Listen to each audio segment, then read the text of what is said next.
ดมื้อนี้ได้ปลาหลายตัวเบิ่งดูพุ่นพุ่นของเกือบเต็มหากะมาแต่ใส่หม่องทอกอุ้ย จะมันได้ดีป่านี่ แต่สะอ่อน จะปลานิ่นปลาไหนเป็นลาย พุ่นเบิ่งพุ่นน่ะ เกือบได้เครื่องขอกบ่แม่นได้เครื่องซ้ำเหลือมีแต่ตัวง่ายๆอยู่พุ่นอ้ายมันเต้นอะก้อยอะก้อยปลาเต้นห้อยมันเต้นอ้ายเปื้อนเบิดเบิ่งต่อเต้นออกของปลาพันในตายมันก็เต้นออกเลย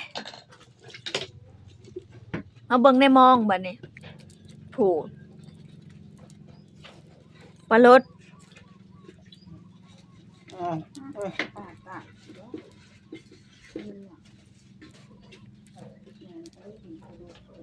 เบิ่งดูสภาพ